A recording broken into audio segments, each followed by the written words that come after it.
สวัสดีครับคุณผู้ชมนะครับวันนี้ก็มาเจอกันในวันใหม่แห่งวันหนึ่งนะครับอาหารก็ตามแต่เห็นนะครับผม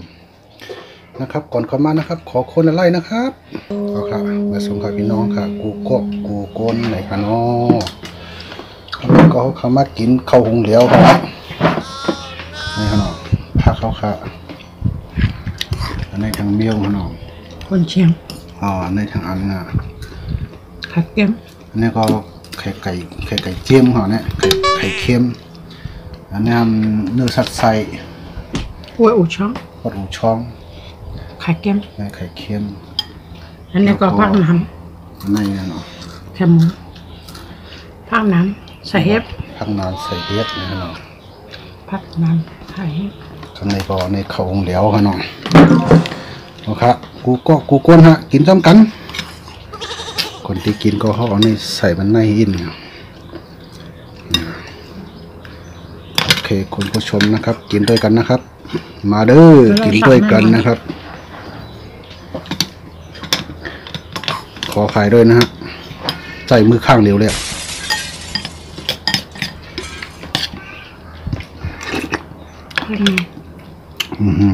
อร่อยจริง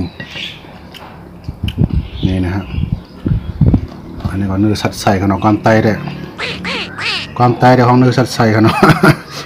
เสียงบอกเข้มกันนะเนื้อสัตว์ใส่กับความไตได้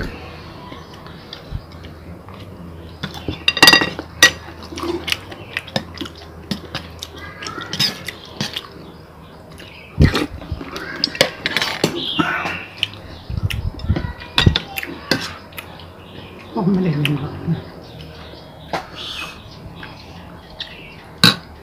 ไข่ไก่เจียมไข่เค็มนะพี่น้องเอ้ย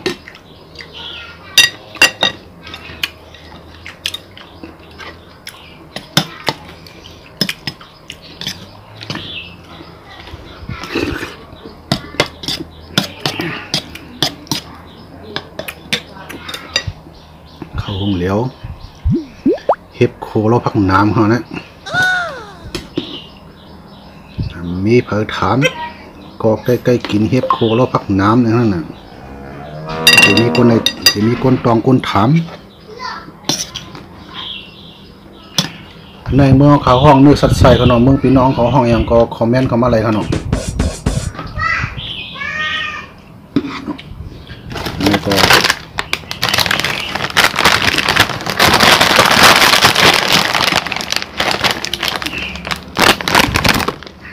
เสริมนี่เถอะ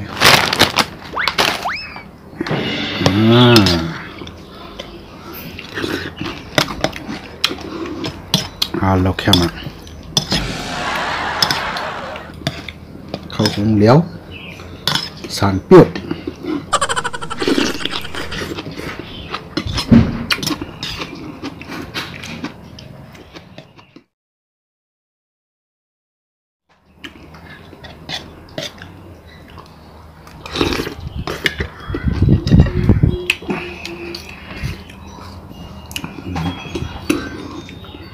มาเด้อกินด้วยกันนะครับ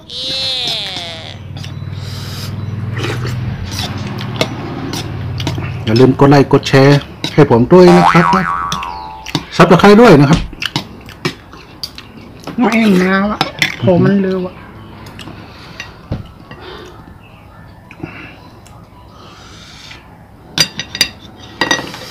มากินด้วยกันนะครับ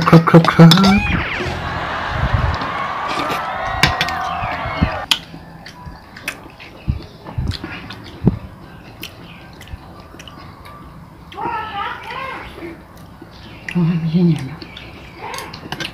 นี่พังน้ำ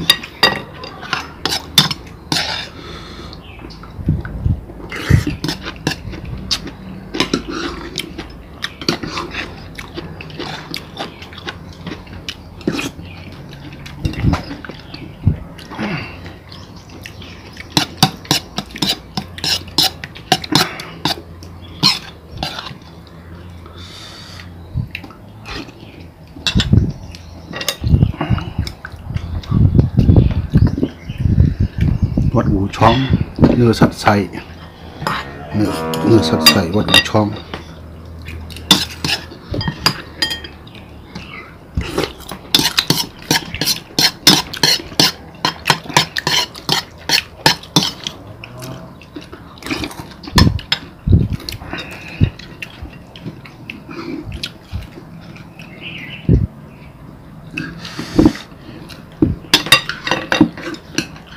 ทายพี่น้องหน่อยดิครับผมกินด้วยกันนะครับ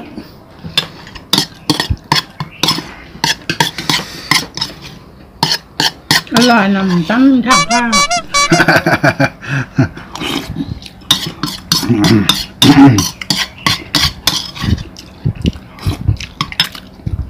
้า ลูกแค่นั้น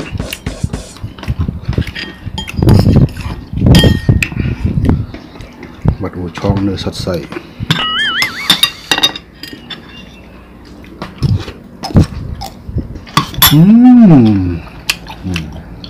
เขาได้ถึงผัดในบอกในเรื่องตรงลาแล้วกันเนาะ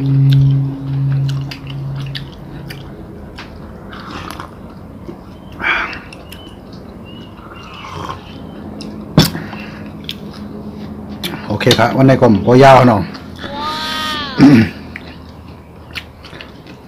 วันนี้ก็ผมขอปิดคลิปเพียงเท่านี้นะครับ ขอขอบคุณ FC ทุกท่านนะฮะที่เข้ามาและก่อนจะลานะครับ อย่าลืมกดไลค์กดแชร์นะครับเอาครับพี่น้องไปเขาขากูโกงคนเขาเนาะที่เข้ามาดูช่องซื้อเมืองได้เนาะก่อนเขาขาจะลากันอย่าลืมกดไลค์เป็นนะ1ก็ต้องไลค์ครับนะครับ ถ้าถูกใจก็กดไลค์เขาเนาะถ้ามั่นใจก็ซับสไครต์ค่ะเนาะถ้าว่านักใจไล่ใจขึ้นแทงก็อย่าลืมกดกระดิ่งมันค่ะเนาะโอเคมาสุงะลาฮะสบาย